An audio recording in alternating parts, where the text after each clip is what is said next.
The American experiment is still possible, but it's hanging by a thread. And not just because of the current president or the outcome of this election. We've been sort of on a slide, and we just haven't made a decision as to how we're going to deal with it. And so we're in a little bit of trouble, in my view. This is Straight Talk in the COVID economy, and my name is Larry Quick. Our world has changed and there's no going back. The COVID economy is now very real. We are adapting to telework, Zooming, online learning and new industries like PanSafe and other opportunities revealed by COVID-19. The challenges are also with us: bankruptcies, unemployment, debt and confusion. In Straight Talk in the COVID economy, we meet thinkers and innovators who bring insight and information into the opportunities and risks of our rapidly emerging COVID economy. Straight Talk in the COVID economy is brought to you by Resilient Futures. This is alongside our partner, Impact Africa Network. Impact Africa Network is a non-profit startup studio in Nairobi on a mission to ensure young talented Africans have a chance at participating in the digital transformation of Africa as creators and owners.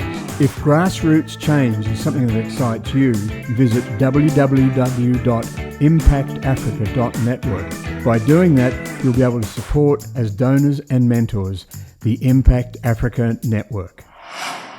Hi, my name's Larry Quick and welcome to Straight Talk in the COVID economy. Very fortunate today to have my colleague David Platt with us today, and we're hoping to make that a feature of the future. Hello, David, who's just in the next room to me, but we're socially distancing today. Yes, hi Larry, thanks very much for having me along today. I'm very excited for this particular conversation. Well, that's not what you said when I asked you to make coffee. Anyway, we'll move on from there. I'd also like to really welcome our good friend Joe Cammarano, who's all the way in Providence, Rhode Island, which David and I have a special place in our heart for, given that we've both spent time in Providence. And David actually worked with Joe at Providence College, where Joe is today. And I'll let David introduce Joe. Yeah, thanks, Larry. And Joe, again, it's such a pleasure to connect up and to have this conversation. And just for our audience, Joe is a professor of political science and public and community service at Providence College. And his expertise is in areas like the presidency, Congress, public management, campaigns, elections. I believe in the past, we've had heaps of conversations about the media and the impact of media on elections and voting and so on. And it's just a real pleasure to have Joe join us today and to dig into what he's seeing start to emerge in the wake of the most recent elections in America. So Joe, I'm so excited to have you join us today. I'm so happy to be here, and I'm happy to be here talking with people who may not live in the country they're actually interested in. Yeah, well, as I said, we both have a deep interest. I think we follow American politics and the social economics of America with all its complexity. It's one of the things that attracted me to go and work there, whereas I talk about my America, which is somehow different to what you read in the papers at times, but just the complexity. You know, working in Australia gives you a buzz in terms of what's going on, and it's so available, if you like, and accessible to what's happening. But the complexities of working in somewhere like America, and we know that there's the United States, but there's 50 countries actually there. But I loved one of the things that I read on Joe's LinkedIn bio, where he said, I'm just a person who's trying to figure out life while making others feel better about themselves and the world, and have just fallen into the occupation of a college professor. Now, I can tell from talking with David that that's very much how he sees you as well. I appreciate that. I wrote that quite a long time ago. Please don't go to my LinkedIn page. I haven't touched it in years. But I still think it's reminiscent of maybe some of your philosophies. But we thought today we'd talk about the subject. It's a question: in what shape is the American experiment? Now, we're doing this on the 5th of November, Australian time, 4th of November. And we know that on the 3rd of November, there was, what do you call it? It was, oh, that's right. No, That's right. It's an election. That's right. Yes, yes. That some people call it other things, but it's all part of the American experiment. So in what shape is the American experiment and projections for 2021 and beyond? Now, I did say to Joe that we're not going to necessarily mention any candidates or political parties, but we'll see how we go with that. So the opening question I had here is, and we hear this a lot, is the USA the greatest country in the world? Yes, no, and why? Well, I'm going to be one of those Americans who say that's a value judgment. And I think it's in the tier of countries that have greatness. So yes, we're a great country. Are we the greatest? I don't believe in rank orders. I believe in ordinal categories, and we're in the category that Australia and Canada and Norway and Denmark and Germany, and so we're in the good category. I don't think we're the greatest country in the world right now. I think the American experiment is still possible, but it's hanging by a thread. And not just because of the current president or the outcome of this election. We've been sort of on a slide, kind of not unlike the slide that other great nations have had to deal with. And we just haven't made a decision as to how we're going to deal with it. And so we're in a little bit of trouble, in my view. So just picking up on that slide point, Joe, we have a term in our work called managed adaptive decline, which is as the world the conditions in the world start to decline, what organizations, communities, people, countries can fall into is trying ever more to kind of adapt to that in a very well managed way, rather than kind of releasing what is no longer working and trying to reinvent into what might be possible next. With that kind of framing, what would you add to that thought about that slide of America that you're seeing? Well, I would say that prior to the current president, even maybe the last three presidents before that, understood that. And they were trying to manage sort of a reimagining and re-engineering of our role in the world, but also sort of how the government's role is to promote opportunity for people. Because in the United States, we really are a liberal nation, not unlike your liberal party, that both our Democratic and Republican parties really are part of your liberal party, maybe with some fringes on the right and left. But the reality is that they had all sort of tried to do that. And I think Barack Obama probably did it better than the other two, Bill Clinton and George W. Bush. So we were on the way for what I would call a soft landing, where the U.S. would not lose its power, in the way that great empires fell, like the great Portuguese Empire or the British Empire, but that it would sort of come in for a soft landing where it's still arguably the most important country in the world, or at least among the community of most important countries, that it would be more collaborative rather than assertive on its own. But the problem was Barack Obama didn't get the plane to land. We were kind of a few thousand feet above the ground, coming in slowly. And with the Trump administration, this is somebody who just decided, no, we're not landing. We're going to go back to where we were. And he pulled straight up. And now we could very well end up in a nosedive as a result. And so I don't think we're there yet. But I think depending on what happens over the next year, the U.S. is really going to see either a return to that soft landing of being a more cooperative community member in the world, or whether we're going to go at our own and eventually collapse suddenly and quickly. Yeah. If I was to sort of put it this way, Joe, I don't know what your thoughts are, but the experiment that is a country is sort of quite well known historically.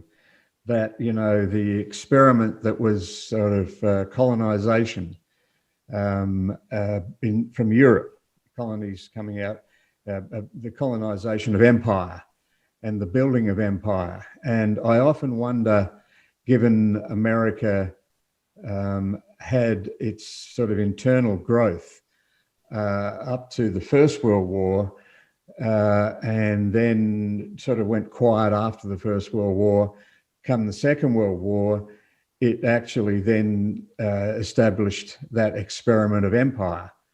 And that happened at the same time as globalization.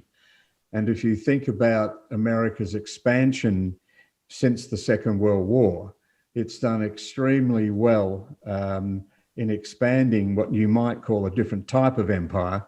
And it's also as an experiment that you could actually relate to what happened with, say, the United Kingdom or other European places where the experiment failed after a while and they went back to doing their own knitting. I think the other thing that propelled the American experiment was globalization, as I said. And there's a set of standards there that America set. You know, everything you can think about that the baby boomers love typically is American. It has an English influence, but motor cars, big houses, you name it, you know, the American dream was very much planted in Australia at the same time. So I wonder if we see it as like a normal sort of atrophication of empire. Yeah, I do think that the way the United States really exerted its influence, you're right, is through what, you know, Joseph Nye at Harvard referred to as soft power, the idea, or now we call it smart power, the idea that people want to be like us. You know, whether it's culturally, politically, if you look after World War II with globalization, you also saw rewriting of constitutions. And most of the countries that rewrote their constitutions moved more toward the system that we had created and away from the more parliamentary system that you have from the British. And so that's soft power, that cultural power, that's intellectual power, and this idea of liberty sort of going hand in hand with progress was what I think kept us for about 50 years after World War II. And the problem is we're seeing indications of that fraying. And part of it is that, you know, this urban-rural divide that we've already sort of mentioned is getting more acute. And it's not only it's not only a geographic problem, it's an education problem, it's an age problem, it's an opportunity problem that, you know, we're getting more and more urbanized in our wealth. And as manufacturing goes away from rural areas, and it naturally has to flow somewhere else because of labor costs, and, you know, the imperative to make a profit means we go to China even if we have to lay off 1,000 people. And so kind of that capitalist imperative that was so strong in the United States is now coming back to haunt us and creating gross inequality. And we're seeing a backlash. And we have a system, by the way, that favors rural America over urban America. Our political system is specifically designed in a way that does that. And so we're seeing more tension.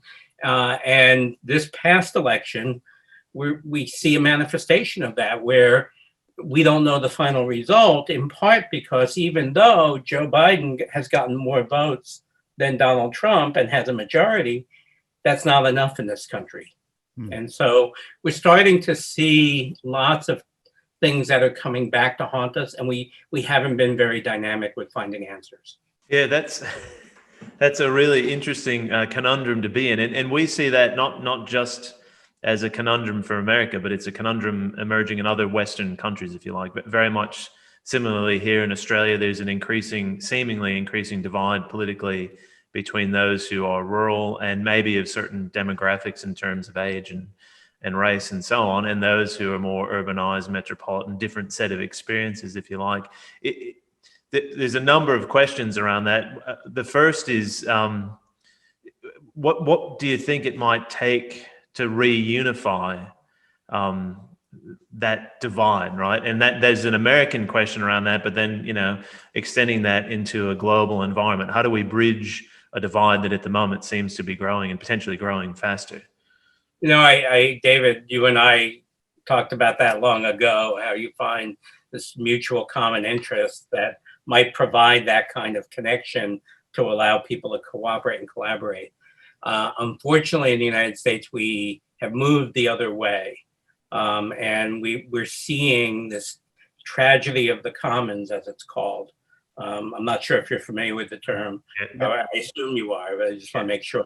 But the tragedy of the commons is we're beginning to realize that increasingly population centers are going to dominate over rural America. And so rural America is trying to rig our system to continue to squeeze out their advantage.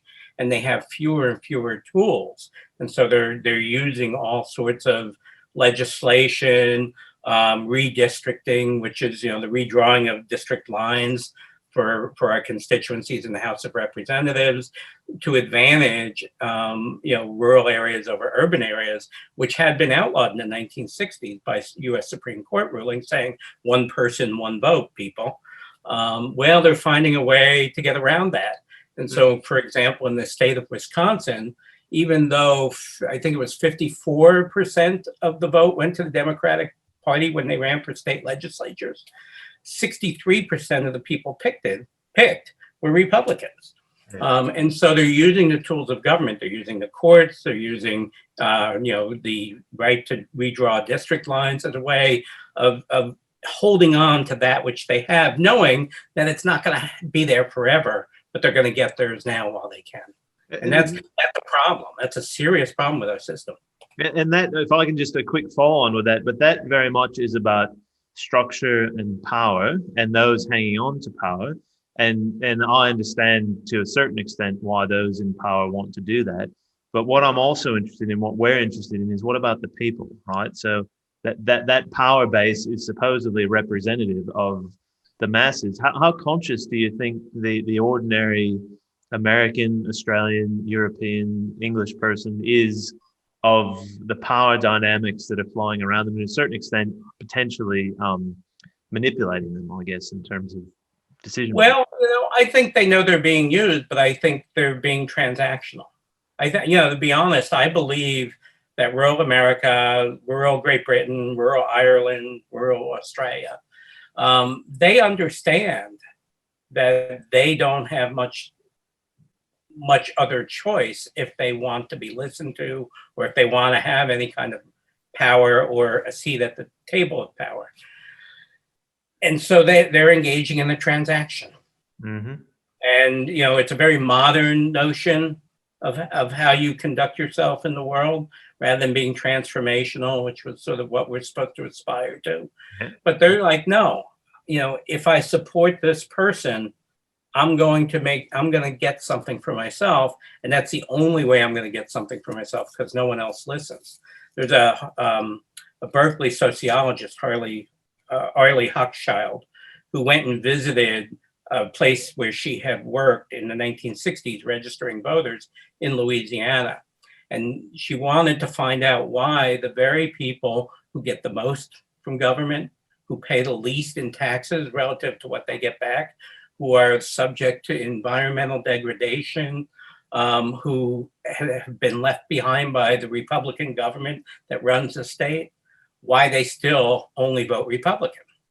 And she basically said they feel they have no other choice, that the Democratic Party, which has represented labor for so long, has kind of sold them out in exchange for the coastal elites or the cosmopolitan urban voters, and they feel like there's no one else to turn to. And I saw that in Great Britain, I see it here, and I see it elsewhere. Canada also has a similar dynamic going on. So I think they know what's going on. I think that's why they're behaving the way they are, because they don't think they have any other choice. So the answer, David, I think, is give them a different choice. It's interesting you say that, because I was listening to a program just recently where we were talking about the fact that if you go back when the labor movement started to grow, both Republican and Democrat didn't want to really know about it. And the labor movement was strong, but never created a political party. And the Democrats saw, as it grew, the ability to own that section of the vote. And this is a big generalization because we know that America is divided along many lines politically when it gets down to school districts and councils and states, etc. But that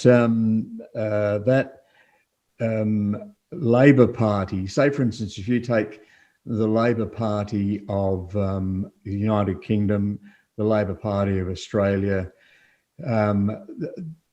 we can actually say that, say for instance, under Bob Hawke, who's an Australian politician, and the English equivalent for Labor, whose name escapes me right now. I can't remember it either. I can see. They brought the Labor Party towards the centre and were able to capture that new understanding of young people, particularly baby boomers, who were saying, we are the new generation, and maybe, generations after, but we're not fuddy-duddies old, right wingers, and we're not fuddy-duddy old left wingers. We're more centrists. You're talking about Tony Blair in Great Britain? Blair, that's right. Tony Blair, okay. I was thinking way back, we're in the early 20th century. Oh, no, Blair's. No, okay. I don't think they had a centrist. In the United States, Tony Blair is actually the root of the problem that we have with the lack of social or socioeconomic cleavages in the parties. That Tony Blair is part of that neoliberal movement that Bill Clinton and to a great extent Barack Obama is sort of represented. And so in some ways, you're right, it's a middle way, but that middle way meant that they had to cut deals with corporate interests, particularly finance, the financial sector. And the financial sector then turns around and makes money off the backs of labor. Yes.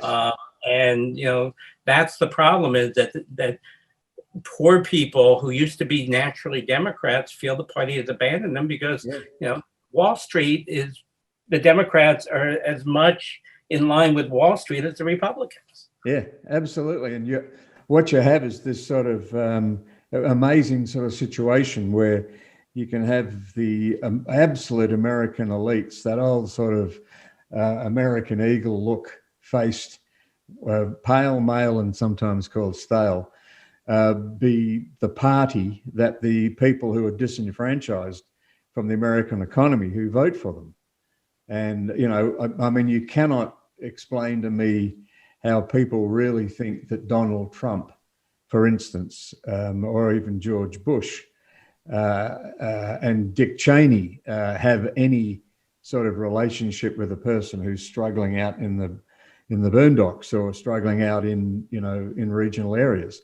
But I think that phenomena is also backed up by the culture that is American, which talks about American exceptionalism being the greatest country in the world. I mean, I even heard a comment recently where, we have the best electoral system in the world. Yeah, that's nonsense. I mean, that's just pure unadulterated nonsense. Yeah, absolutely. We have one of the most troublesome in the world. It's still a democracy, but it's a mess. It's disorganized, it's chaotic, it's structured in a way to discourage individuals from voting. I always love to use Australia when I teach my students about our political system and compare it to other countries. Look at the turnout rates, 50 versus 90. It's not a coincidence. And the idea that an individual is responsible for registering themselves to vote, that's held near and dear in the United States, which means, less than 2/3 of the people ever register to vote. And out of that, 2/3 vote. And so we're down to half of the adult population voting. That we have a terrible system, but it's by design. We had a compromise. We wanted these little 13 states to have their own say, and it developed into 50 states. And so each state has its own rules. depending on when they write their constitutions or rewrite them or rewrite laws, they look different. And so, you have a state like Florida where, for whatever reason, you can count all the early voting ballots before the election day. You just can't share them with the public. And then you release them on election night. But in Pennsylvania, where there's a mess right now, you're not allowed to even open the envelopes until election day. So they have to sit in a warehouse. And then on election day, you pull them out. Well, in a year of a pandemic where, millions of people are voting by mail or early, they're sitting there and you've got millions of them that you have to count in 12 hours. It's impossible. Yeah. Yeah. So we have a mess. Our electoral system is not anywhere near the best in the world. No. I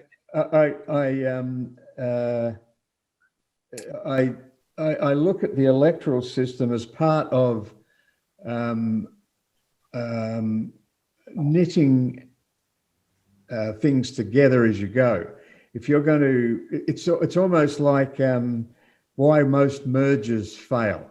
And I'm talking about a completely different subject in the corporate area. Why mergers fail is because of a whole range of different things that it's like saying, okay, we've got water. The other powerful thing we need is electricity.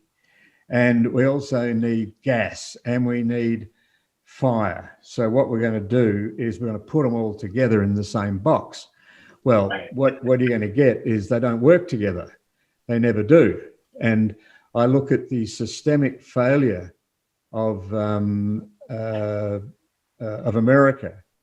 The social economics can never work. I say that with sort of being aghast as one of I worked in the United Kingdom for 10 years, and you had one government and a range of councils. There's no, apart from nowadays, you have a separation with Scotland, etc. But largely speaking, the public service works together, be good or bad or whatever it might be, but at least it's consistent. The public service in America is so inconsistent and sometimes diametrically opposed, particularly so living in Rhode Island, you know what it's like. If you go to Massachusetts or Connecticut, it's different. Exactly. It's a systemic inbuilt failure to actually connect with each other. Yeah, sometimes my students call me Professor Metaphor. But I would say that sort of government in the United States it's not unlike the first paragraph of A Tale of Two Cities. There are the best of governments and there are the worst of governments. There's a time where government works, there's a time where the government's in chaos. And the problem is it's all at the same time. And so you're right. I think even in the city of Providence, you have some departments that are extraordinarily well run. And then you have other departments that are completely corrupt and incompetent, we'll say, and sometimes both. The police department for years was the place where patronage was handed out. And the public works department, that's changed, but that's possible in the United States. And, the state, if you look at the pandemic responses, I have to say, they made some mistakes early on, but the state of New York really got their act together. The state of New Jersey really got their act together, and they still have it together. Rhode Island has had its act together from day one. Fortunately, they weren't in sort of ground zero when it came. But, other states, it's right now another disaster. If you take the middle half of our country, I'm terrified as to what's going to happen in 3 weeks. So, the United States, the decentralization of everything in the United States, which is, again, goes back to its hyper individualistic culture and its liberal roots, its Lockean roots, really means that there can be brilliance that comes out and dynamism that comes out, but also disaster. And that leaves a lot of people left behind. And increasingly, it's rural people who are being left behind. God, I've got about 90 different questions in my head at the moment.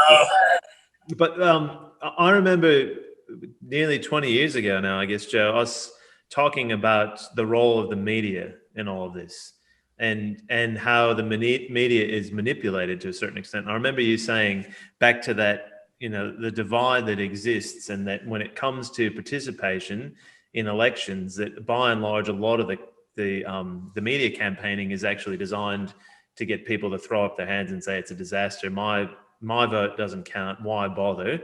Because it's easier to sort of retain the base of those who will always vote Republican, because that's what dad and granddad and grandma did, and those who will always vote Democrat, same reasons. I grew up in Massachusetts, you know what that story is, right? And that's the way it's been for generations in my family. And then you have 40-odd% in the middle, most of whom are highly unpredictable. And so the best option is to get them not to participate than to try to work out the messaging that will align them and get them to go one way or the other. Are you still seeing that very much in the messaging? We look at things like the emergence of the Lincoln Project, which dumped, literally, I don't know, tens, hundreds of millions of dollars into advertising, which seems to have had no real impact one way or the other, and so on. What are your thoughts about the role of media in the context of that chaos? It's actually quite interesting. I do think demobilization is, but a little more implicit than explicit these days. That, they've already demobilized 25% of our population who will never pay attention. And again, those tend to be what we call low information voters, tend to have only high school education. Their income is usually hourly wages. And so it's at or below the median for the United States. That they've been demobilized. And so this year, because we have such a transactional president who ran a very transactional campaign, they actually worked really hard to mobilize, to get new voters. And it seems to have worked. You're right. The elites don't get it. The Lincoln Project was a bunch of people who I actually have a great deal of respect for, but I never expected for them to have any influence beyond Washington. Mm-hmm. Beyond sort of the group that pay attention all the time, have a lot of knowledge and have a lot of interest. What the Trump administration did was they found ways to, using marketing techniques that are cutting edge, they found ways to make very specific appeals or transactions, so to speak, saying you have to vote for me because if you don't, this is going to occur. Or if you do, you'll get that. And so whether it's a subsidy for corn producers or corn farmers or people who live in that area, or whether it's I'll protect you from public housing, in the suburbs. And, it seems to have, the Trump campaign has so micro targeted and done it in a very transactional way, saying you have to vote for me because if you don't, babies will be killed by abortionists. Yeah. But you only say that to the people who go to church and who feel strongly about that. And then you go over here and you say, I'm saving the suburbs from, poor people, but you're really saying black people or brown people. And then you go to this side and say, we have to protect our borders. And it's kind of people who are racist. And, you make these transactions, and they were very effective at mobilizing. More people turned out to vote for Donald Trump this time than last time. And they did it among a small segment of our population. So I would say they mobilized this year, and that's why Trump did better than we expected. Interesting. I didn't mean to ramble on. I apologize. No, it's great. No, that's perfect. Oh, that's right. We're not in the U.S. I don't have to do this in 30 seconds. No. It's one of the great things about podcasts, actually, is you can have proper conversations and get into the meat. You don't have to get the whole message out in 5 minutes. Exactly. Yeah. So one thing that always amazed me arriving in America, having spent the first years of my life in the most isolated city in the world, Perth, Western Australia, and then going and living in England for 10 years and going around and seeing Europe and all that sort of stuff and experiencing different cultures, and then coming back to Australia, then going to America and seeing the fixed views that people have even to their own detriment. You know, the individualism you talk about as part of the deep part of the culture, you know, a hyper individual culture. And, you know, I'd sort of seen it on television, but, you know, from a very early age, when you look at the flag and put your hand over your heart, and, you know, that's what you do. I mean, I can remember saying to somebody, why do you do that? And they went, what? I went, do that. And they went, oh yeah, that. Oh no, you do that. That's ingrained in you from such an early age. And it goes with the idea of liberty and freedom and American exceptionalism and greatest country in the world. There's a whole dialogue, a narrative, an organic narrative that exists in every American, no matter who you vote for, even no matter what color you are or whatever, is as soon as the anthem gets played and the flag goes up, you're like that, you know. And you're seen to be radical, absolutely radical, if you take a knee, you know, to make a statement. In Australia, we don't have that. We just don't. I remember we had a Prime Minister called John Howard, who said that we're going to attach funding to every school because you have to have a flag, and you raise the flag every morning. You must come out and sing the national anthem and salute the flag.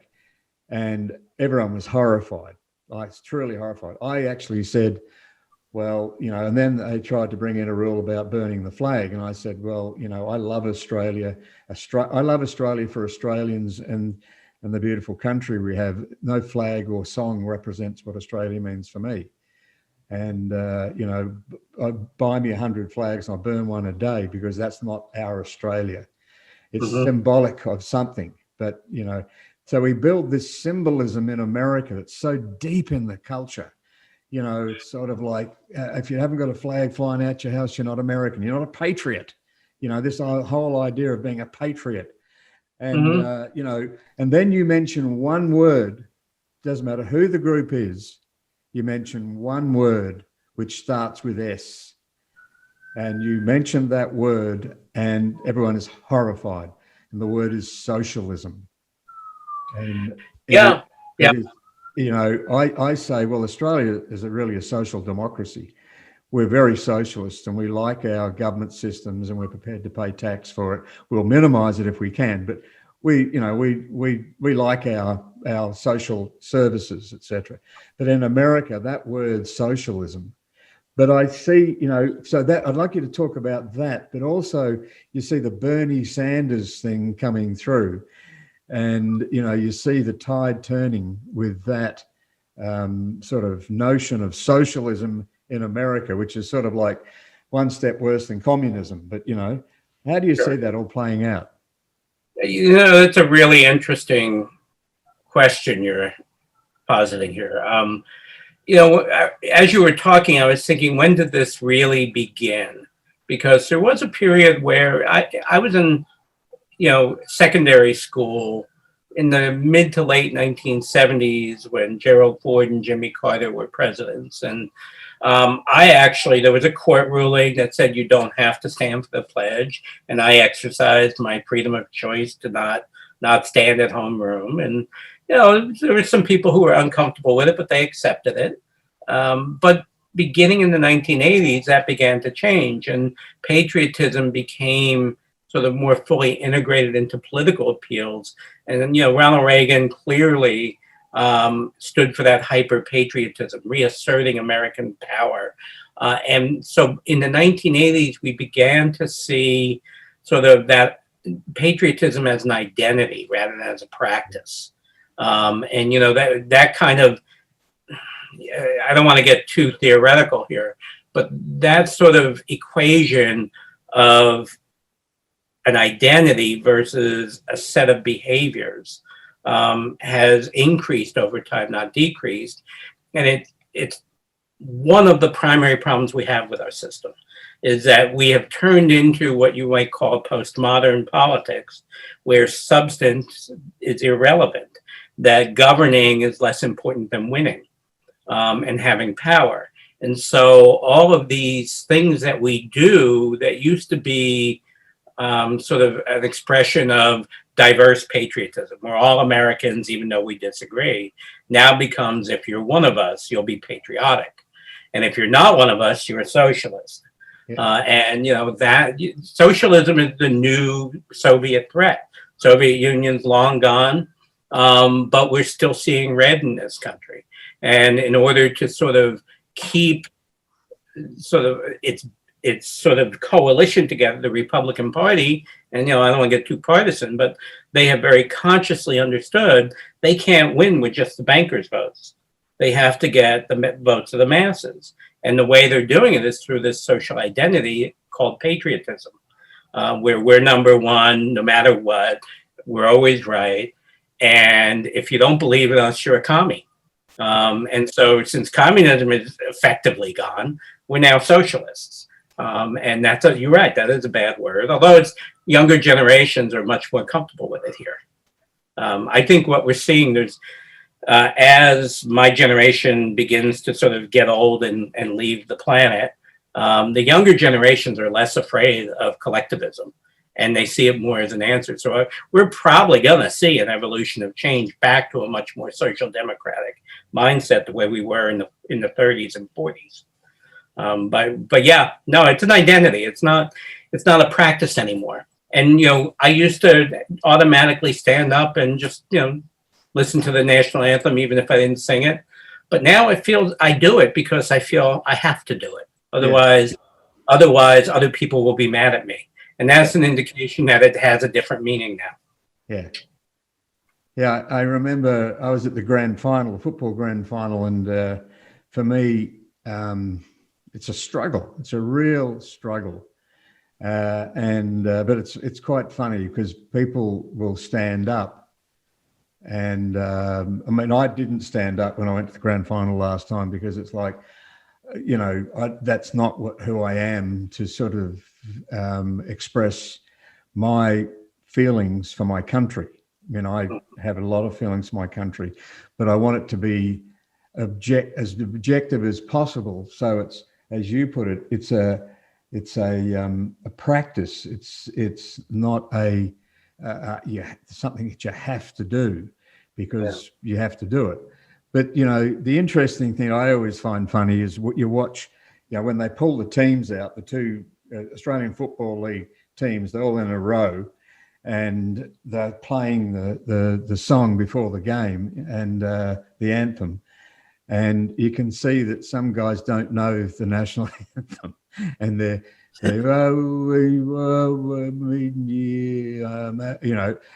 think it's funny because it's sort of like, that's Australian. Is like, we love our football and we love our cricket and we love, the bush and we love all sorts of things in this country, but we don't really know what the national anthem is. And you still love your country. Absolutely.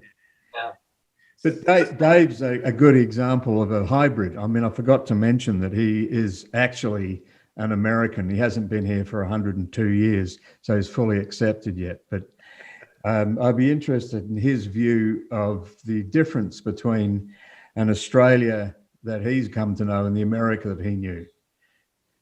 Yeah, it's a big question, because when I watch what I see in America now, having, been back in Australia for 18 years or something, it doesn't feel like the place that I grew up in.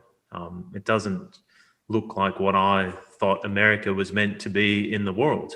And that's a hard thing to deal with. And when I, have lived in a place where, there's still social economic inequality and there are people who are marginalized and who struggle, but the system by and large is set in such a way to try to sort of capture the masses here in Australia, right? There is a social safety net. There's a healthcare safety net so that everyone has some level of equitable access to the basics, right? And if you just think about the basics for survival, Maslow's hierarchy of needs even, right? Like most Australians can access that in some meaningful way. I was, 6 weeks ago, so I did a guest lecture, if you like, Joe. My brother's a high school teacher in Florida.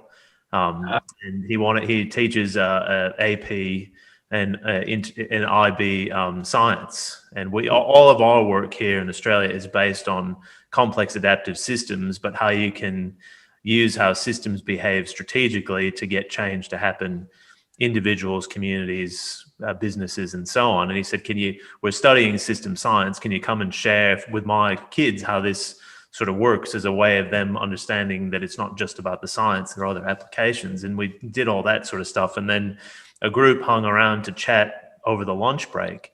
And one girl said to me, she said, look, we're studying socialism in school. And she said, can you just explain to me what does it actually feel like in Australia to be in a socialist country? And I said, well, look, it's more a social democracy, right? And here's what, and I explained it to her, and she just went, well, how do I shift? I want to move. Like, how do I move to a place that offers that? And I'm not advocating for, the masses, although I've heard a number of people recently say, look, depending on how the election goes, we might be knocking on the doors of Australia. But I think, finding a way to cut through that narrative, which says, socialism is the evil thing, and to understand, when you really understand social democracy and you're looking for some sort of equity around social economics, healthcare, education, access to the basics. I just see, Australia for me as a place that represents what I thought America was about, and then discovered maybe that it wasn't. I agree 100% with you. And, I think what has happened is when I went to college in the late 70s and early 80s, I was the middle of 9 children. My father didn't make very much money, but we lived in a town with outstanding public schools, and there was affordable housing for my parents to buy a little house. And we used that and stayed there, until my father just passed away.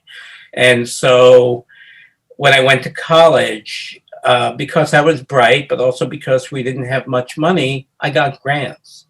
And I left college in the United States in 1982 with $900 in student loan debt, which is the equivalent of about $4,000 to $5,000 today.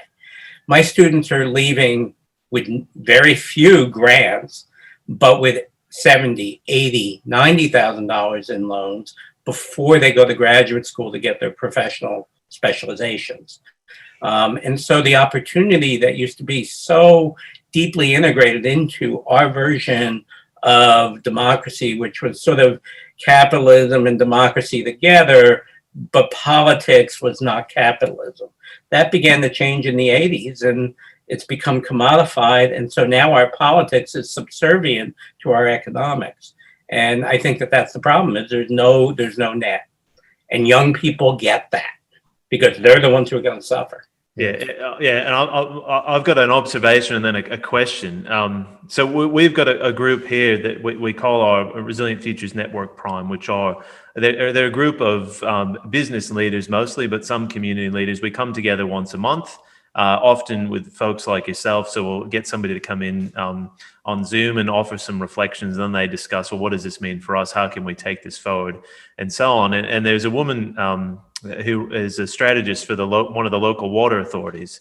And she talked about one of the real challenges in the world today is that we privatize wealth and profit, and then we move to socialize problems, right? So healthcare, pandemics, et cetera, et cetera.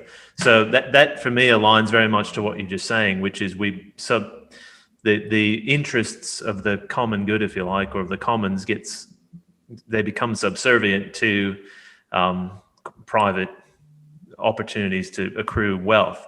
So it's interesting you say that. I agree 100% with what this person has said and what you're saying.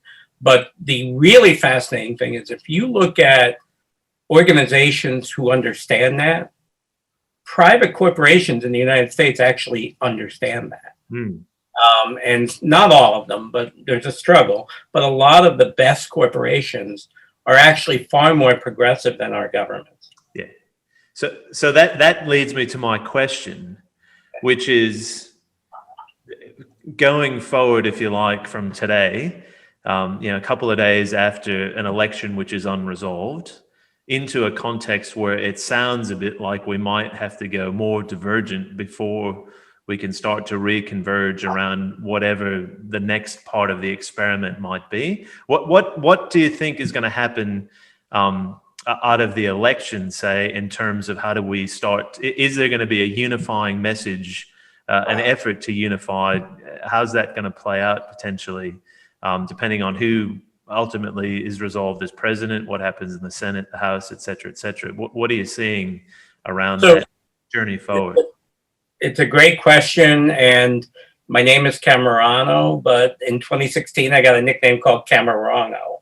So I just want you and your viewers to remember that, your listeners. But I think what I'm seeing is this is not good. The pandemic is not good. The public response kind of propped up the economy, but that got cut off because of the hyper-political nature of our election system. And I think it's likely Biden will be president. It's not likely he'll have the coalition in the Senate to just do whatever he thinks is right. But I actually think the economic crisis that's coming about as a result of this new wave of the pandemic is probably going to dictate everything. And that might, unfortunately, unintentionally be a good thing, because it's going to force us to work together in ways that we've been lazy enough and fortunate enough not to have to do.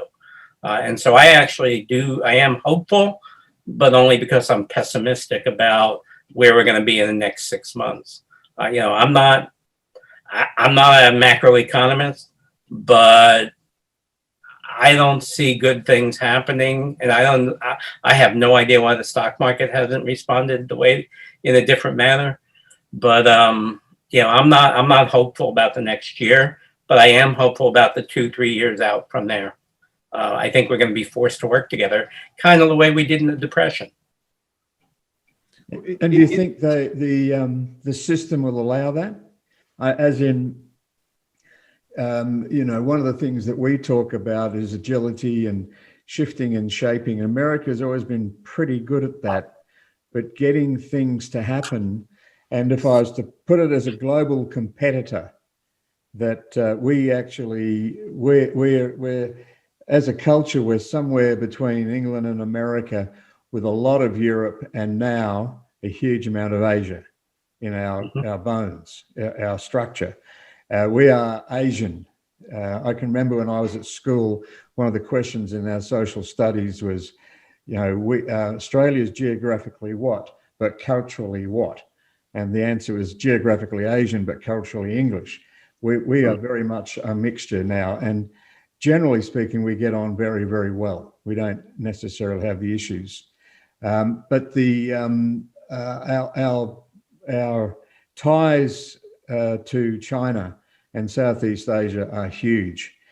And from experience working, say, in Hong Kong, seeing how fast they do things, much faster than any European country. The quality, you might say, is wanting in some ways, but you're going to see the expansion of the Chinese economy linked in with the expatriate network. The expats Chinese network is immense all around the world, and they all know each other and all belong to each other, even though a few generations away from China into Taiwan, Singapore, Australia, Canada, America. And I just wonder, is America up to the task of overcoming its flaws in the experiment and really competing well globally against the new emerging economies, particularly when they're going to have a few years off to readjust the experiment? Assuming there's a President Biden, I'm more hopeful that it can happen. Again, in part because the first course I ever taught was in grad school. It was called The Politics of Poverty.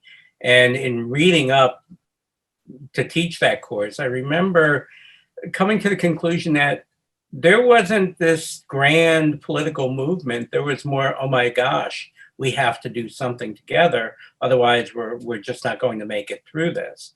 And you needed, the guidance of Franklin Roosevelt. But the reality is that with a Trump administration, that's not going to happen. Our president is living in the 1950s, David. The America, that you thought you experienced. He has this hyper real version of that he's going to live in, and that means corporations are the center of our concerns, and that law and order, cops being tough is what makes the world orderly and safe. And, so I think it depends on who becomes president. It looks like it's going to be Biden. And so I'm more hopeful. But if President Trump is in a second term, I would say, I don't want to make any financial suggestions, but, don't bet on America. One of the things that we've been saying really since sort of February, March is that no matter how the pandemic plays out, in the grand scale, it's not nearly as catastrophic as some of the things that we may have to deal with at some point in the future if we don't get our act together pretty quickly. In short version, it's how do we take some deep learnings potentially from a COVID experience and a COVID social economic experience into the big one that sits out there, which is the climate reality. Do you think, and you can see it happening, at the city level in America, the mayors organizing around the Paris Accords and trying to take forward a climate positive approach. Certain corporations now obviously seeing that and probably leading the overall political system in that kind of coming through and beyond COVID into climate. What do you think the political will is to understand that, one, and then two, to try to take that forward again fast enough in a way that's going to make a difference? Actually, I'm going to go back to that Dickens metaphor of the best of times, worst of times. I think you're right. I think the smaller political subdivisions that are most affected, whether it's the state of California and all the other states entering into, climate compacts with each other, which are these sort of regional agreements and sometimes even crossing regions, like we're in the compact with California. And we're on different coasts. And mayors, I think, are going to save the United States. In the pandemic, one of the really interesting things that has been happening below the surface is when the federal government made the decision that they weren't going to coordinate, that it was up to the states didn't just decide they were going to go on their own.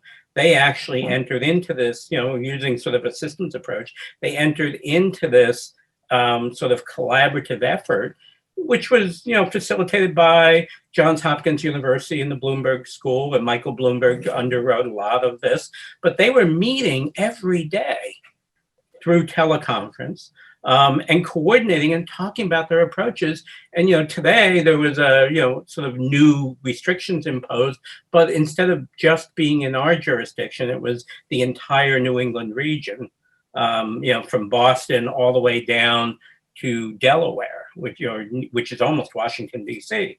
So I think mayors and governors are working together in the absence of federal coordination, and that could save us. Unfortunately, it's not going to save people in Mississippi or in Utah, but it very well could save a lot of us, particularly where most of our economic activity is generated. Wow. Well, we could go on all day on this conversation, I am sure. I know I could. And, let's Dave, cancel the rest of the day. Let's talk to Joe. This is much better fun than what we're going to do now. But thanks, Joe. Thanks so much for being with us. And I'll let David close out with some closing remarks. Thanks, David. Yeah, thanks, Larry. And Joe, we'll get you to hang on a bit after we do the formal close, just for a final chat. But just to say, thank you for your thoughtful insights into possible ways forward for America. And really, I think at the end there, reminding us about the power that we have in a more local level, right? If we choose to exercise that and organize that in a way, and can do that in a way that potentially doesn't divide us in the same way maybe that some of the national and global narratives do. So I think for us, that's a really powerful reinforcement of the importance of local, whether that's city or state, in going forward into what might be possible next. So just a huge thank you from us, Joe, for sharing your thoughts and insights around what you're seeing and what might be possible next. And thank you. Thank you both. And thank you. Thanks, Joe. Thanks, Joe. We hope you've enjoyed this Straight Talk in the COVID Economy podcast. Thank you for listening. And please subscribe on your preferred podcast platform. For more free content that will enhance your understanding of this new COVID economy and the actions that you can take to leverage disruptive change, join the Resilient Futures Network at www.resilientfutures.com/get-started. And please support our partner, Impact Africa Network, at www.impactafrica.network. We need all the support we can to help them build their own incubator.